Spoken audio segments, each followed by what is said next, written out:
আচ্ছা, কেমন হতো যদি নিজের ম্যাক কম্পিউটারেই একটা পার্সোনাল এআই বানানো যেত? মানে একদম নিজের মতো করে, নিজের ডেটা দিয়ে তাকে নতুন কিছু শেখানোর ক্ষমতাটা যদি আমাদের হাতেই থাকতো।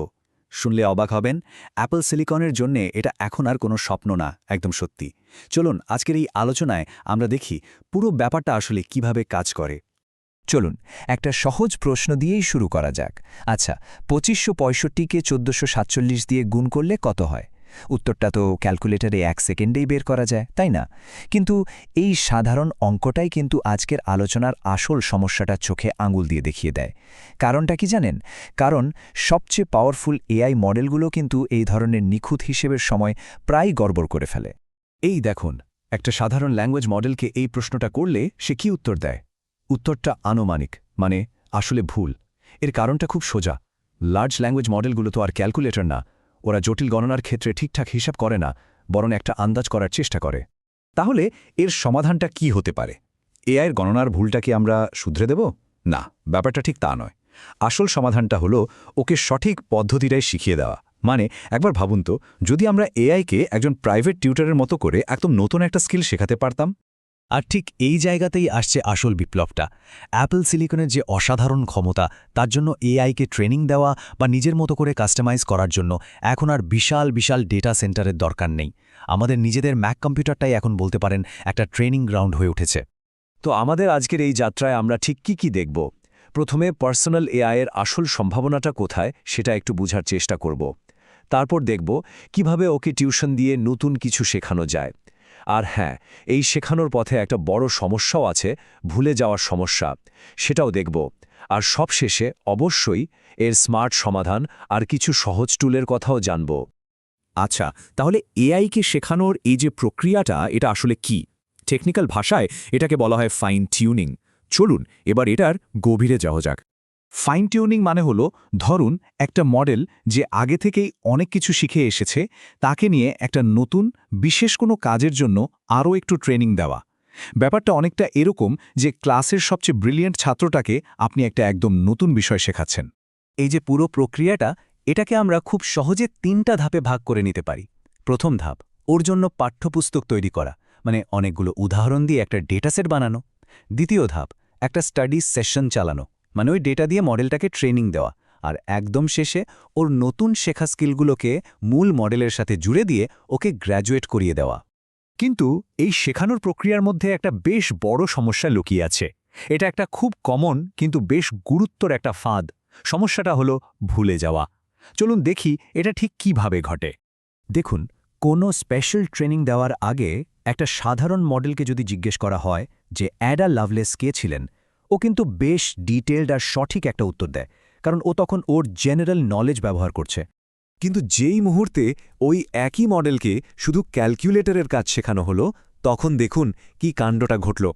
অ্যাডা লাভলেসকে এটা জিজ্ঞেস করতেই সে উত্তর দিচ্ছে, ফলাফল হলো ক্যালকুলেটর অ্যাডা লাভলেস। মানে ও নতুন শেখা কাজ আর পুরনো জ্ঞানকে এমনভাবে গুলিয়ে ফেলেছে যে অ্যাডা লাভলেসের আসল পরিচয়টাই বেমালুম ভুলে গেছে। কি অদ্ভুত, তাই না? এই যে ভয়ঙ্কর ঘটনাটা ঘটল, এআইয়ের দুনিয়ায় একেই বলা হয় ক্যাটাস্ট্রফিক ফরগেটিং। সোজা কথায় এটা এমন একটা অবস্থা যেখানে একটা এআই নতুন আর খুব নির্দিষ্ট একটা কাজ শিখতে গিয়ে ওর আগের সব সাধারণ জ্ঞান একদম মুছে ফেলে। তবে ভালো খবর হলো, এই সমস্যারও সমাধান আছে। আরও কিছু স্মার্ট ট্রেনিং টেকনিক ব্যবহার করে আমরা এমন এআই তৈরি করতে পারি যেটা নতুন জিনিস শিখবে কিন্তু পুরনো জ্ঞান ভুলে যাবে না। এই সমস্যাটা সমাধান করার জন্য মূলত দুটো চাবিকাঠি আছে আমাদের হাতে। প্রথমটা হলো একটা এফিশিয়েন্ট ট্রেনিং পদ্ধতি ব্যবহার করা, যেটা মডেলকে আপডেট করবে কিন্তু ওকে ভেঙে ফেলবে না। আর দ্বিতীয়টা হলো আরও ভালো পাঠ্যপুস্তক ব্যবহার করা, মানে এমন ডেটা যেখানে নতুন আর পুরনো জ্ঞানের একটা দারুণ ভারসাম্য থাকবে। তো প্রথম সমাধানটার নাম হলো লোরা বা লো র্যাঙ্ক অ্যাডাপ্টেশন।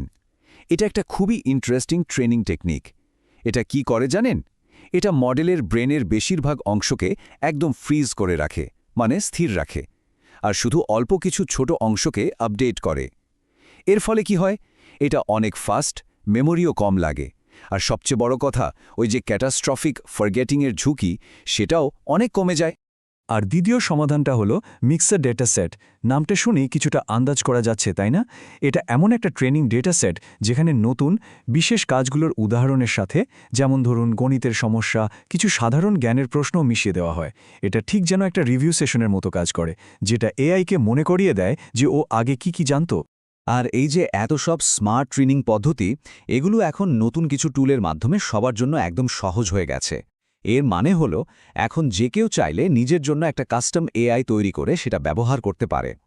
পুরো ফাইন টিউনিং প্রক্রিয়াটা কিন্তু বেশ জটিল হতে পারে, আর এই জটিলতাটাকেই সহজ করার জন্য তৈরি হয়েছে MLX টিউনের মতো কিছু টুল। এটা ফাইন টিউনিংয়ের সমস্ত কঠিন কাজগুলো নিজে সামলে নিয়ে অ্যাপেল সিলিকনে কাজ করাটাকে অবিশ্বাস্য রকম সহজ করে দিয়েছে। পার্থক্যটা একবার দেখুন। আগে যেখানে লম্বা জটিল সব কমান্ড লাইন লিখতে হতো, এখন MLX টিউনের মতো টুলের সাহায্যে অনেক সময় শুধু এক লাইনের কোড বদলেই কাজ হয়ে যায়। যারা এটা ব্যবহার করেন তাদের জন্য এটা যে কি বিশাল একটা সুবিধা তা বলে বোঝানো যাবে না। আচ্ছা, ট্রেনিং তো হলো, এরপর মডেলটাকে ব্যবহারযোগ্য করে তোলার জন্য ফাইনালি আরও কয়েকটা ধাপ পার করতে হয়। প্রথমে নতুন শেখা অ্যাডাপ্টারগুলোকে মূল মডেলের সাথে পাকাপাকিভাবে জুড়ে দেওয়া হয়। এরপর মডেলটাকে GGUF এর মতো একটা কমন ফরম্যাটে কনভার্ট করা হয়, যাতে এটা বিভিন্ন অ্যাপ্লিকেশনে চলতে পারে। আর সবশেষে এই যে আমাদের স্পেশালাইজড এআই, এটাকে অল্লামার মতো প্ল্যাটফর্মে খুব সহজেই চালানো যায়। তাহলে পুরো আলোচনার মূল কথাটা কি দাঁড়ালো এটাই যে নিজের জন্য একটা বিশেষ ব্যক্তিগত এআই তৈরি করার ক্ষমতা, যেটা কিনা সম্পূর্ণভাবে নিজের কম্পিউটারে চলবে, সেটা এখন আর কোনো ভবিষ্যতের স্বপ্ন নয়, এটা এখনকার বাস্তবতা। আর এর মাধ্যমে এআই এর ওপর সম্পূর্ণ নিয়ন্ত্রণটা কিন্তু আমাদের হাতেই চলে এসছে। তার মানে এখন যে কেউ একজন এআই স্পেশালিস্ট তৈরি করতে পারে। এখন আসল প্রশ্নটা হলো, নিজের এআইকে প্রথম কি শেখানো হবে? কোডিং, লেখালেখি, নাকি একদমই নতুন কোনো স্কিল? সম্ভাবনা কিন্তু সত্যি অসীম।